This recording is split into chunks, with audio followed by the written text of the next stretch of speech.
کہ تاریخ میں یہ بات ثبت ہو جائے گی کہ ایک انگریز نے اس سلطنت کے ٹکڑے کر دیے کہ جو عمر فاروق نے قائم کی تھی رضی اللہ تعالیٰ عنہ. یہ پورا عالم، یہ تمام علاقہ کس نے پتہ کیا؟ یہ بات ہاتھ بدل گئے تھے، پھر ترک آ گئے، خلافت عثمانیوں کے پاس چلی گئی، لیکن یہ سلطنت تو حضرت عمر رضی اللہ تعالیٰ عنہ کے زمانے سے چلی آ رہی تھی. اس کو ایک انگریز کرنل نے، اور اس نے بغاوت میں آبادہ کر کے عربوں کو اور ترکوں کے پیٹھ میں چھڑا ڈھپوا کر ان کے ذریعے سے اور ٹکڑے کر دیے. لیکن جب جنگ ختم ہوئی، اب انہوں نے کہا کہ اب ہمیں آزادی دیجیے. اب انہیں معلوم ہوا کہ غداروں کو دنیا میں کیا ملتا ہے. ٹکڑے کر دیے گئے. یہ حصہ عراق یہ انگریز کے پاس رہے گا، شام کا یہ علاقہ یہ فرانسیسیوں کے پاس رہے گا، مصر پر انگریزوں کا تسلط رہے گا، لیبیا اطالویوں کے پاس رہے گا. لے دے کر یہ جو علاقہ تھا حجاز، تو وہاں کچھ تھا ہی نہیں، بوادن غیر ذی زرع، یہ عربوں کے پاس چھوڑ دیا گیا. اس وقت جو بادشاہ ہیں شاہ حسین اردن کے، ان کے دادا سب سے بڑے غدار وہی تھے، لہذا ان کو اس علاقے کی بادشاہت دے دی گئی. اس کے بعد نجد سے ایک تحریک اٹھی ہے، وہ سعودی جو خاندان ہے وہ نجد سے اٹھا. نجد میں اس وقت کچھ بھی نہیں تھا، وہ تو صرف ریت کے تودے تھے اور کچھ بھی نہیں، لہذا ادھر کسی استعماری قوت کو دیکھنے کی ضرورت ہی نہیں تھی. وہ تو بعد میں تیل برآمد ہوا اور اس کی حیثیت ہو گئی، اور یہ امارات کا علاقہ جو ہے اس کی دنیا میں اب گویا کہ یوں سمجھیے کہ جو سب سے زیادہ اہم علاقے ہو سکتے ہیں روئے ارضی کے نقشے پر، ان میں سے ایک وہ ہو گیا. لیکن یہ اس وقت کی بات میں کر رہا ہوں، کوئی حیثیت نہیں تھی، لہذا اس کو چھوڑ دیا. یہ ہے تاریخی پس منظر، یہ لکیریں جو کھینچی گئی ہیں. یہ ایک ملت اسلامیہ کو جو قومیتوں میں تقسیم کیا گیا، پھر نعرے لگوائے گئے المصر للمصریین الشام للشامیین. اب شامی ایک علیحدہ قوم ہو چکے ہیں، مصری ایک علیحدہ قوم ہو چکے ہیں، عراقی ایک علیحدہ قوم ہو چکے ہیں. یہ ساری تقسیمیں استعمار کی پیدا کرنا ہے، اس کا کوئی تعلق اسلام کے ساتھ نہیں. اب ضرورت تو اس بات کی تھی کہ استعمار کے پنجے جب یہاں سے کچھ ہٹے، دوسری جنگ عظیم کے بعد ایک دور آیا، امریکہ ابھرا ہے دنیا کی عالمی سطح پر سیاست میں. اس کے ہاں کچھ آزادی کے تصورات تھے، اس نے بھی سپورٹ کیا. برطانیہ کمزور ہو چکا تھا، وہ اتنے بڑے علاقے کو ہولڈ نہیں کر سکتا تھا. ہندوستان بھی آزاد ہوا، پھر یہ کہ اور دوسرے علاقوں سے بھی اس کو پسپائی اختیار کرنی پڑی.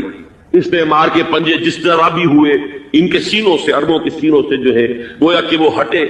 لیکن امریکہ نے ایک اپنی بہت بڑی حکمت عملی جو اختیار کی، عالم عرب کے سینے میں اسرائیل کا خنجر پیوست کر دیا تاکہ یہ کبھی آزاد نہ ہو جائے، ہمارے انگوٹھے تلے رہے، ہماری پالیسی گواہی کرے. یہ استعمار کا دوسری جنگ عظیم کے بعد جہاں برطانوی استعمار، فرانسیسی استعمار رفتہ رفتہ یہ ہٹنے شروع ہوئے. صدر ناصر نے انگریزوں کو اٹھا کر پھینکا میڈیٹرینین میں اور دوسرے جگہوں سے. الجزائر نے آزادی حاصل کی فرانس سے، اطالویوں سے جو ہے لیبیا والوں نے آزادی حاصل کی. یہ ہو گیا، لیکن ایک خنجر پیوست کر دیا گیا اسرائیل کا سینہ عرب. اس صورتحال میں ظاہر بات ہے کہ ایک تو بڑی آئیڈیل پوزیشن تھی کہ پورا عالم اسلام متحد ہو، لیکن وہ تو بہت دور کا خواب معلوم ہوتا ہے. علامہ اقبال سے بڑا کوئی نقیب نہیں ہے ملت اسلامی کی وحدت کا. ایک ہو مسلم حرم کی پاسبانی کے لیے، نیل کے ساحل سے لے کر تا بخا کے کاشغر. لیکن انہیں بھی اپنے لیکچرز میں کہنا پڑا کہ اس وقت جو صورتحال ہے، پورے عالم اسلام کی ایک وحدت بن جانا تو تقریباً ناممکن نظر آ رہا ہے. اگر کسی طرح ایک common wealth of Muslim nations وجود میں آ جائے تو بھی بڑی کامیابی ہوگی. لیکن اس سے بھی پہلے یہ تو زیادہ آسان تھا کہ عالم عرب ایک وحدت کی شکل اختیار کر لے. یہ تو ایک قوم ہے، اکثر و بیشتر ایک نسل یا زیادہ دو نسلیں کہتی ہیں. شمالی افریقہ میں بربر نسل بھی ہے، باقی تو سب عرب ہے. یہ پورا عالم ایک نسل، ایک زبان، پورے اتنے رقبے کے اوپر بولے جانے والی ایک زبان، یہ تو ایک ہو جائے. افسوس یہ ہے کہ اس کا ایک ہو جانا، ایک شخصیت ابھری تھی جو مذہبی مزاج کی شخصیت تھی، جو دینی مزاج کی حامل شخصیت تھی. اگر اس کی قیادت میں عالم عرب متحد ہو جاتا تو واقعتاً ایک بہت بڑا جو ہے مرحلہ وہ طے ہو جاتا پوری عالمی ملت اسلامیہ کی ایک وحدت اختیار کرنے کا. وہ شخصیت تھی شاہ فیصل شہید کی. اور اس لفظ کے ساتھ ہی آپ کے ذہن میں آ گیا ہوگا کیوں انہیں شہید کر دیا گیا، کس نے کیا کرایا، کہاں سے تعلیم حاصل کر کے آیا تھا وہ جس نے شہید کیا شاہ فیصل شہید کو. اس کی گردن پر کون سوار تھی، وہ یہودی لڑکی کے جس کے فوٹو بھی شائع ہوئے، ایک گردن پر اٹھائے کھڑا ہوا شہزادہ اپنی ایک یہودی دوست کو، لڑکی کو. اور وہی ہے کہ جس نے جا کر پستول سے شہید کیا ہے. جہاں میں اچھی طرح جان لیجئے، جیسے بارہا میں نے عرض کیا ہے کہ حضرت عمر کو شہید کرنے والا کہنے کو ابو لولو فیروز تھا، لیکن اس کے پیچھے پورا ایرانی نسل پرستی کا جو پورا پس منظر ہے، اسے تو ہر شخص جس کی ذرا بھی نگاہ جو ہے، جو صرف منظر کو نہ دیکھ رہی ہو، پس منظر کو بھی دیکھنے والی ہو، وہ تو جان دے گی کہ ابو لولو فیروز ایک فرد کا نام نہیں تھا، وہ ایران کا انتقام تھا عالم عرب سے. بالکل اسی طریقے سے یہ امریکی استعمار کا ہتھ کنڈا تھا، اسے محسوس ہوا. شاہ فیصل مذہبی مزاج کا شخص یہ ابھر رہا ہے، اور یہ شاہ فیصل کی حکمت عملی کا ذرا آپ اندازہ کیجئے. لاہور میں سمٹ کانفرنس ہوئی، اس میں وہ آئے، سب سے ٹاورنگ پرسنالٹی پورے اس وقت عالم اسلام کے اندر شاہ فیصل کی تھی، اور وہ گویا کہ ایک بہت ہی جس کو کہا جائے کہ ایک بہت ایلڈرلی، ایک بزرگانہ ایک شخصیت جو ہے، اور انہوں نے اپنی دولت کے دروازے، عرب میں وہ مشہور تھے کہ نہایت خسیس اور بخیل انسان ہے، اس لیے کہ وہاں وہ خرچ کرتے تھے حساب کتاب کے ساتھ، لیکن ان کے خزانے کھلے ہوئے تھے عالم اسلام کے لیے. ادھر بھی مدد ہے، ادھر بھی مدد ہے، ادھر بھی کام ہو رہا ہے، ادھر بھی کام ہو رہا ہے. پھر انہوں نے تیل کا ہتھیار استعمال کر کے ایک دفعہ امریکہ کو دن میں تارے دکھا دیے تھے، لہذا ان کا ہٹایا جانا سین سے یہ امریکی استعمار کے لیے لازم تھا. اب لے دے کر رہ گئے کون سیکولر مزاج کے لوگ. پہلی اٹمپٹ جمال عبد الناصر نے کی، ناکام ہو گیا. قذافی صاحب نے کوشش کی کہ وہ ان کی جانشینی حاصل کر لے، ناکام ہو گیا. اب ایک تیسری شخصیت صدام حسین کی، ملحد ہے، اسلام سے کوئی سروکار نہیں، باس کا فلسفہ سیکولرزم پلس عرب نیشنلزم یہ اصول ہے. لیکن یہ ہے کہ یہ شخصیت ابو بکر ایسی آئی ہے کہ اس سے اس وقت یہ جان لیجئے، میں امریکہ میں بھی عربوں سے مل کر آیا ہوں، سعودی عرب میں بھی اب میں وہ دیکھ آیا ہوں، نوجوان نسل جو ہے عربوں کی، پورا جو دوسرے عرب ممالک ہے جہاں پر کہ مذہب کا اتنا چرچا ہی نہیں ہے، پورا فلسطینی عرب، جارڈن کے عرب، شامی عرب عوام، وہ سب کے سب صدام کے پیچھے ہیں، اس لیے کہ انہیں نظر آ رہا ہے کہ ایک شخص پھر ایسا پیدا ہو کر سامنے آ گیا ہے جو شاید عالم عرب کو پھر یونائٹ کرے. اور یہ ہے اصل وہ شے کہ جو امریکہ کے لیے کسی صورت میں قابل قبول نہیں. دولت کے یہ ذخائر، خلیج کی یہ دولت، سیال سونا اور اس کے ذخیرے، اور یہ کسی طریقے سے یہ امریکہ کے زیر اثر نہ رہے، یہ ہے وہ شے جو اسے برداشت نہیں ہے. وہ کوئی عربوں کی محبت میں نہیں آیا 2.5 لاکھ فوج لے کر، وہ کوئی شاہی عرب جو خاندان ہے سعودی، اس سے اس کی کوئی دلچسپی نہیں ہے. کوئی پتہ نہیں کہ وہ خود ان کو ہٹا دے اور وہاں پر کوئی جمہوری ڈھانچہ جو ہے وہاں پہ کھڑا کروا دے خود امریکہ. اس لیے کہ سعودی عرب میں دیکھ آیا ہوں، حالات اگرچہ ظاہر بات ہے کہ زیادہ گہرائی میں تو وہاں جانے کا موقع ہی نہیں ہوتا، بہت ہی مستبد حکومت ہے، لیکن صاف نظر آ رہا ہے کہ اس وقت دونوں طبقے نوجوانوں کے جو ہے وہ شاہی خاندان کے شدید خلاف ہو چکے ہیں. جو وہاں پر جدید مثقف طبقہ ہے، جدید تعلیم یافتہ، جو باہر پڑھ کر آیا امریکہ میں اور کہیں اور وہ کثیر تعداد میں، وہ صاف سوال کر رہے ہیں کہ یہ بلینز اور بلینز آف ڈالرز کے جو ہمارا خرچہ آتا تھا، ہمارے ہتھیاروں کے آرڈر جاتے تھے، وہ کہاں گئے؟ کل 65,000 فوج، اور عرب کے پاس، سعودی عرب کے پاس اتنے ٹینک بھی نہیں ہیں جتنے کہ یمن جیسے غریب ملک کے پاس. تو ہمارا روپیہ یہ گیا کہاں؟ یہ ایک سوال ہے جو ہر شخص کے ذہن کے سامنے ہے. اب ہمیں اپنے معاملات کو خود سنبھالنا ہوگا. اسی طریقے سے جو مذہبی طبقہ ہے، اور وہاں ہے بڑی تعداد میں مذہبی طبقہ نوجوان جن میں بڑا جذبہ ہے، اور ان کا وہ جوش جہاد انہیں جہاد افغانستان تک لے کر آیا. سینکڑوں عرب نوجوان یہاں جو ہے شہید ہوئے. اپنے ملک میں تو انہیں بولنے کی بھی کوئی امکان نہیں ہے، لیکن یہاں وہ جذبہ جو اندر اندر پروان چڑھ رہا ہے، وہ جذبہ انہیں لایا ہے، اور افغانستان کی سنگلاخ وادیوں کے اندر انہوں نے جامع شہادت نوش کیا.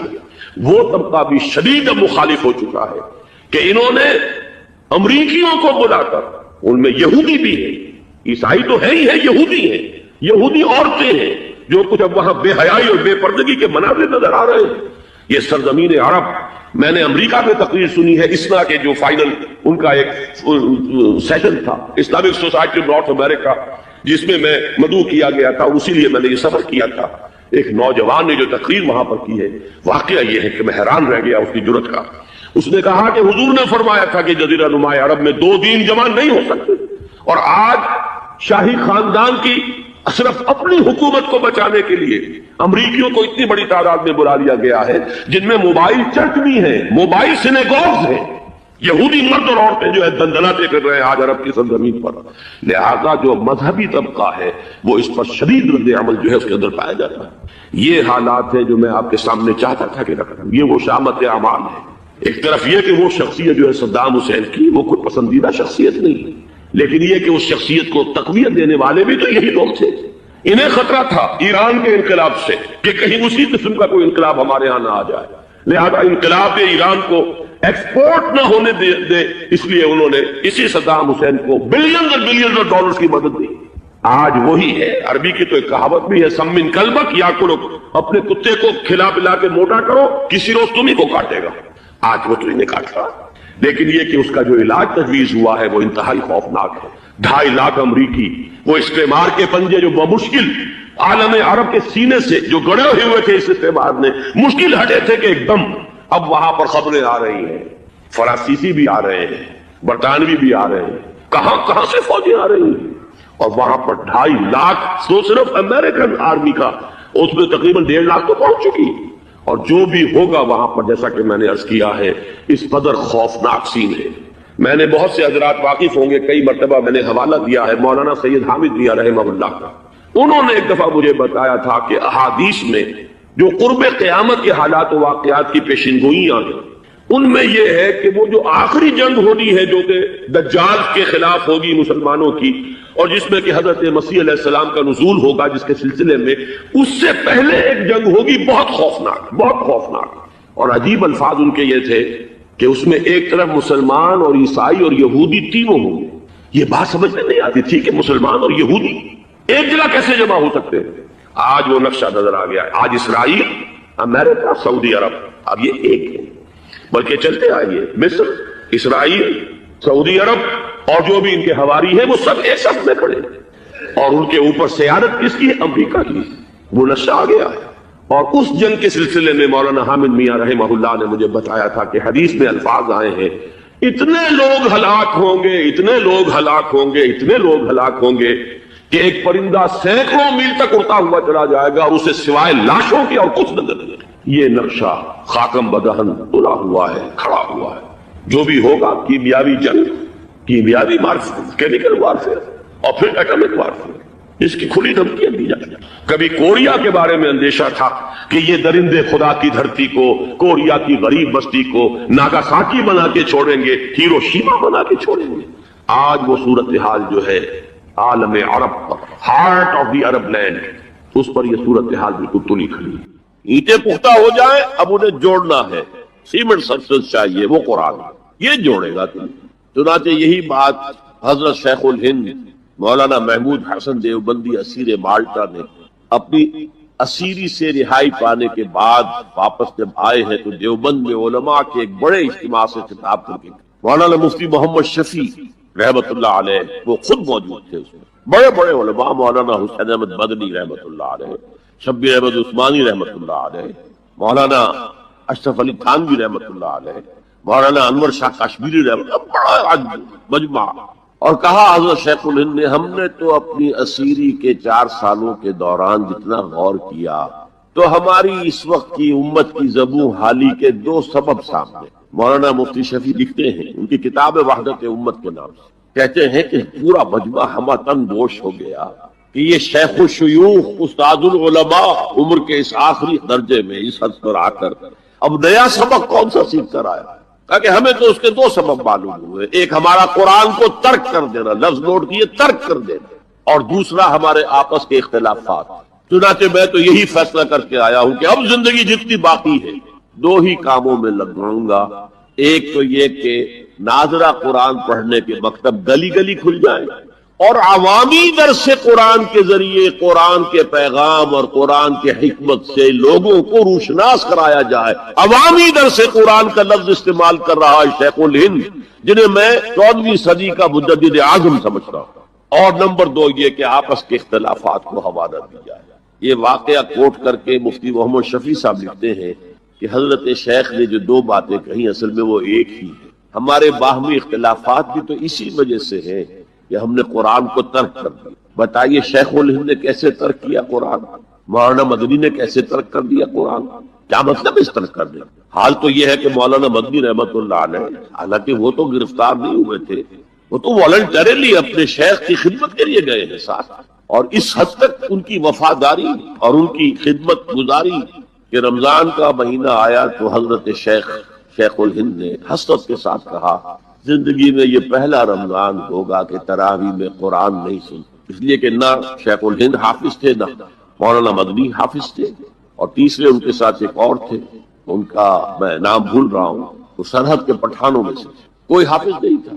اب آپ غور کیجئے، استاد اور اپنے شیخ کی اس حسرت کو دور کرنے کے لیے مولانا مدنی روزانہ ایک پارہ حفظ کرتے تھے اور رات کو تراویح میں سناتے تھے، روزانہ ایک پارہ۔ اور یہ انہونی بات نہیں ہے، جب ساری زندگی قرآن ہی سے شغف رہا ہے تو وہ ہے تو صحیح ذہن میں، اور صرف ان کے لنکس ہی ملانے ہیں آپس میں، اور کیا ہے؟